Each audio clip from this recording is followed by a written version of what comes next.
Today we're going to learn about how to overcome guilt and shame. Rule number 4 is my personal favorite, and I'd love to know which one you guys like the best.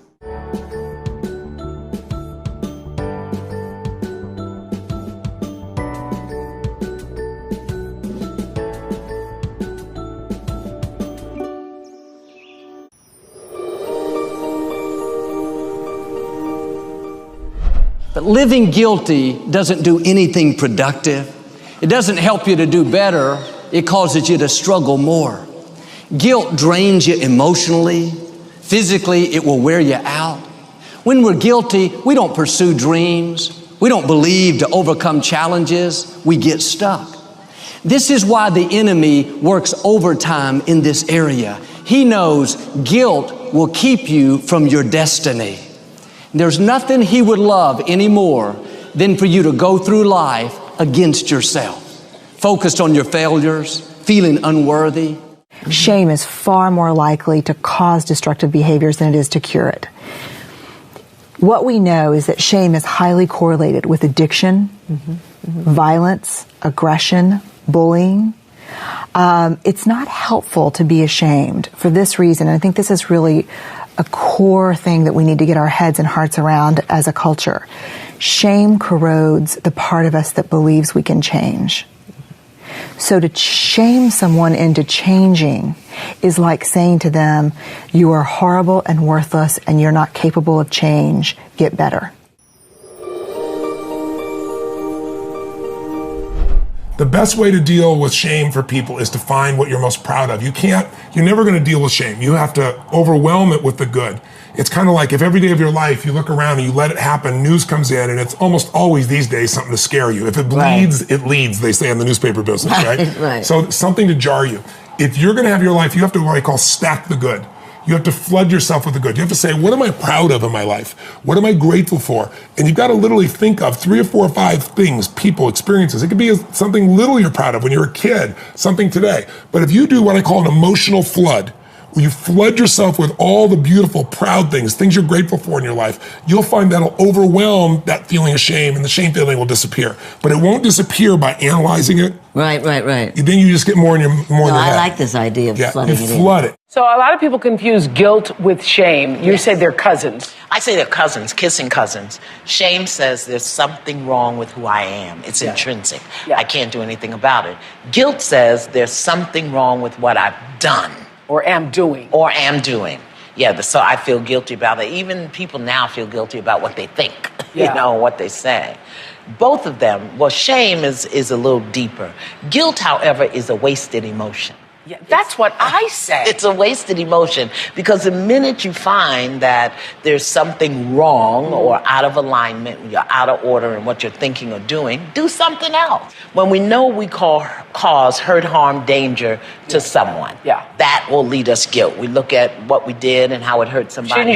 Shouldn't you feel guilty about that? Well, no, I think you can make amends. Okay. And you can do better next time. What does guilt serve? It doesn't serve anything other than the ego.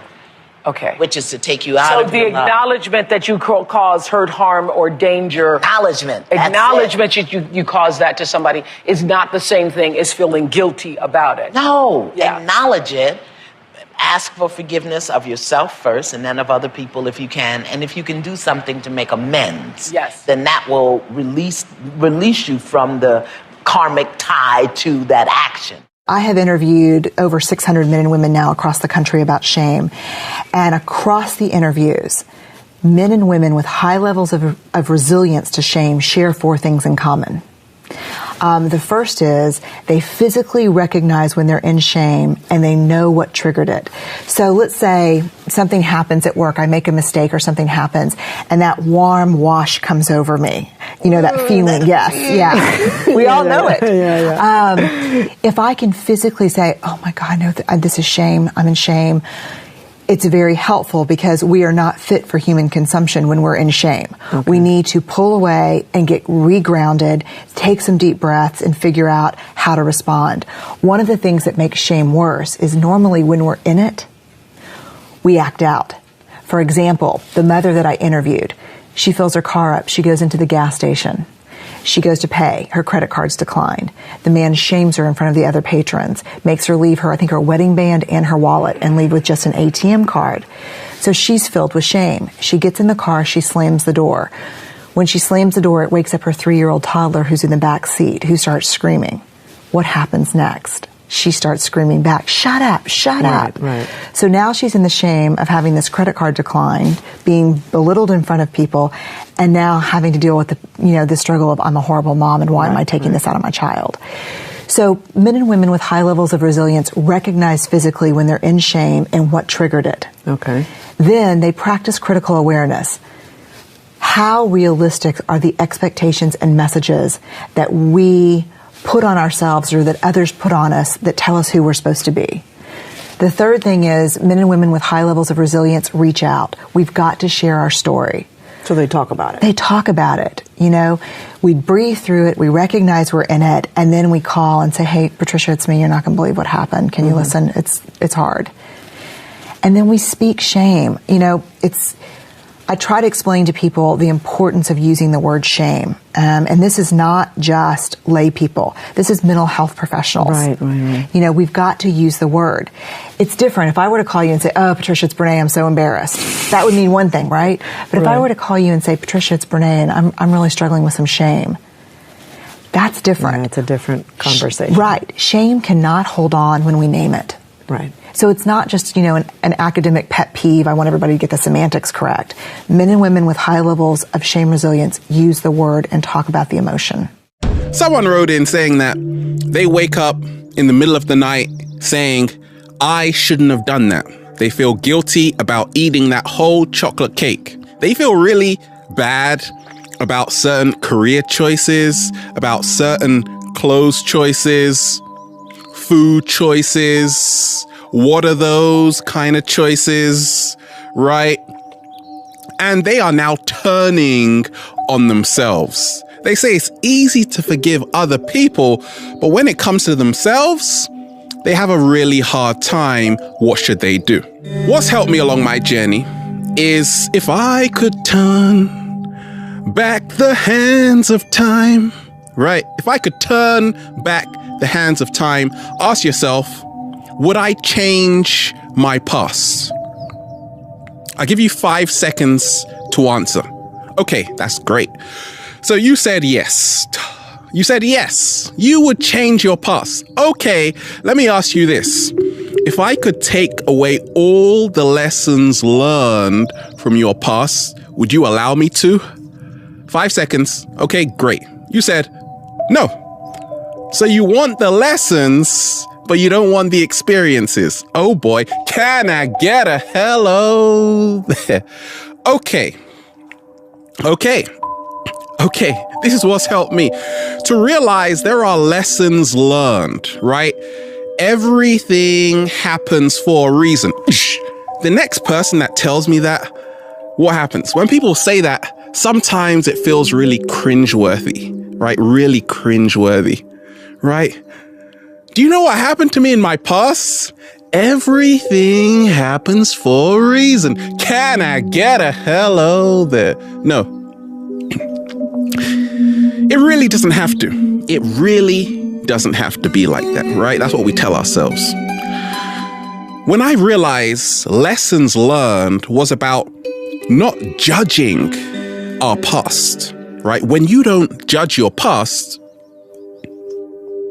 it's a lot easier to accept what has taken place. We are in disbelief.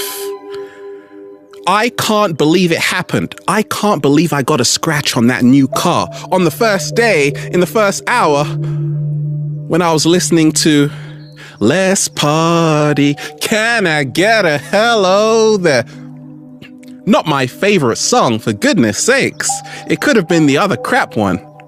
But yeah, sometimes your house gets robbed on your birthday. Sometimes you buy a new dress and then you trip up and mud goes everywhere and now you feel like it shouldn't have happened. But it did. In dealing with self-forgiveness, which really is the gateway, the passage to becoming your greatest version, You gotta lose saying it shouldn't have happened. Instead, say it did happen, and I'm gonna change how I respond to what happened. It's hard to defend yourself when the murmuring of the voice of accusation is stronger on the inside than the voice of all the critics on the outside. Guilt is not just about what others are saying about you. It is what you are saying about yourself. It is the condemnation that comes upon you. It is the struggle that lives down inside of you that you say, have you ever said, what was I thinking? Have you ever looked back at something and you just wonder, what was I on to do that? What happened? Did somebody put something in my Coke? What happened that I went that far? See, this one of the things that we do with guilt, because it is such a heavy burden to carry.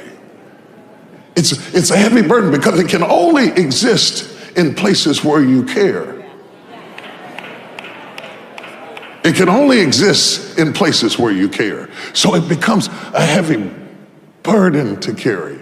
So what we do is we change the narrative of what happened to make the memory more palatable. We change the narrative of what happened to make the memory more palatable. We block out the parts we are ashamed of. And we remember how people responded to us without remembering how we elicited or initiated the response. Selective amnesia. Until you own what happened, until you take responsibility for it, until you stop hiding from the guilt. See, because you're trying to tranquilize the guilt, you know why your daughter disrespected you. You know why she cursed you out. You know what she saw about you and the neighbor across the street. But you blocked out what happened between you and the neighbor across the street and talked about, I ain't gonna let that girl disrespect me. She just lost her mind. When in reality, you told me to go deep. You told me to go deep. You know, I'm not thinking about them haters. I'm not a hater. I'm hurt because you beat me like a dog and I'm telling the truth. That's not a hater, but you change the story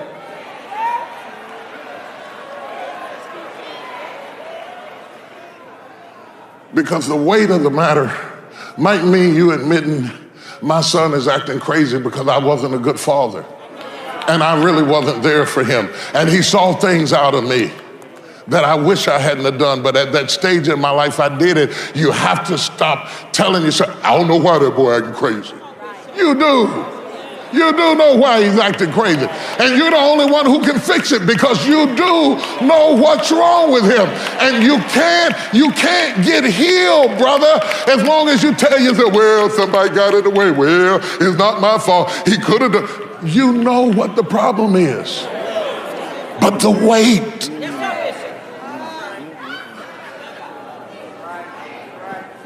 The weight of the guilt.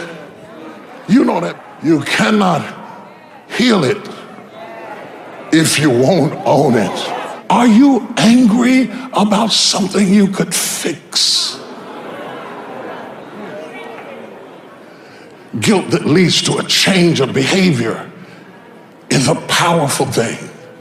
Guilt that grabs you by the throat and makes you call me on the phone and say, look, I'm sorry, is a powerful thing. It's a wonderful thing for you to be guilty enough to humble yourself, to pull your pride down, and pull your images down, and pull all the lies you told to yourself down and say, look, I miss you, and I'm tired of us fighting like this, and whatever I did to hurt you, I'm sorry. I'm man enough to look you in the eye and say I was wrong, and I'm sorry. You'll never be healed.